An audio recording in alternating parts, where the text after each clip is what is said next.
안녕하세요. 보상교실 지박사입니다. 이번 시간에는 저희가 교통사고가 난 경우 어떤 보상을 받아야 하는지, 그리고 장애에 대한 보상을 받으려면 부위별로 최대한 어느 정도의 장애율이 적용받는지를 한번 알아볼게요. 자, 일단 자동차보험. 이 자동차보험이란 것은 교통사고가 나서 내가 피해자인 경우, 상대방이 가입한 보험에서, 즉 가해 차량의 자동차 보험에서 부상에 대한 보상, 그리고 후유 장애에 대한 보상을 받게 하는 구조예요. 자, 여기서 부상에는 치료비, 휴업손해, 간병비, 위자료 이 부분이 있고요. 후유 장애에는 위자료, 상실수익액, 가정간호비 이 부분으로 지급을 받게 됩니다. 그럼 일반적인 신체 부위를 잠깐 살펴볼 건데요. 여기서 포인트! 자동차 보험은 일반적으로 우리가 가입한 상해 보험과는 장애 평가 방식이 약간 다릅니다. 자동차 보험에서 후유 장애를 평가하는 방식은 맥브라이드 방식에 따른 노동능력 상실률을 보게 됩니다. 그러면 노동능력 상실률은 도대체 뭐냐? 네, 우리가 건강했을 때 일할 수 있는 능력이 100%라고 하면 다쳐서 장애를 입어서 업무를 할 수 없는 그 퍼센트율, 그거를 의미하는 거고요. 그럼 지금부터 상지부터 살펴보자면 어깨 쪽 골절이나 운동장애가 생겼을 때는 18%, 팔꿈치 쪽에 장애가 생겼을 때는 13%, 손목의 경우에도 13%, 손가락의 경우에는 엄지손가락과 새끼손가락의 퍼센트율이 조금 달라요. 그래서 10%에서 3%까지 적용을 받게 됩니다.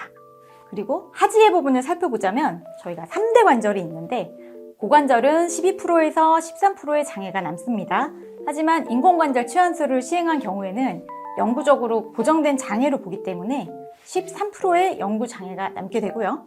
슬관절, 저희가 무릎 관절이 다쳤을 경우에는 10%, 다만 십자인대 파열의 경우 29%를 최대로 적용을 하고 통상적으로 2분의 1이나 3분의 1로 적용을 해서 19.3%나 14.3%의 영구장애율을 적용하는 경우가 많습니다. 다음 저희 발목, 족관절의 경우에는 14%, 그리고 발가락의 경우에는 발가락 뼈가 붙은 경우에는 보행에 크게 장애가 없는 경우가 많기 때문에 주로 1%에서 2%의 장애만 인정되는 경우가 많습니다. 지금까지 주로 관절 부위에 대한 노동능력 상실률을 알려드렸는데요. 교통사고로 발생할 수 있는 다발적으로 일어나는 사고의 한 가지인 척추 압박골절의 경우, 자, 경추부터 꼬리뼈까지 한 개의 등뼈로 보는데요. 경추골절의 경우 27%, 흉요추부의 골절의 경우 32%, 그리고 요추부터 꼬리뼈까지 이때는 29%, 이 정도로 적용이 됩니다. 대부분 장애율의 경우에는 제가 이렇게 막 외워서 줄줄줄 얘기를 할 수 있을 정도로 보험사와 소비자 간에 서로 동의를 하는데요. 문제는 이 장애 기간이에요. 이게 영구장애냐? 한시장애냐? 한시장애면 1년 한시장애냐? 3년 한시장애냐? 5년 한시장애냐? 이 부분에서는 이견을 보일 수밖에 없습니다.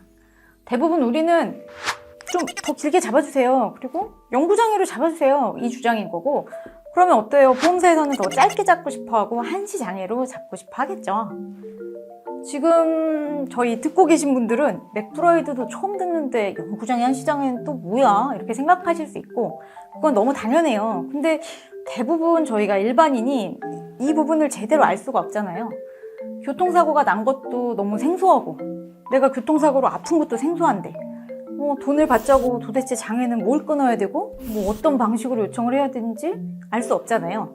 네, 이런 부분에 대해서 검토와 논쟁이 필요할 때, 이때 바로 전문가의 도움이 필요한 거죠. 네, 언제든지 지박사한테 콜해주세요.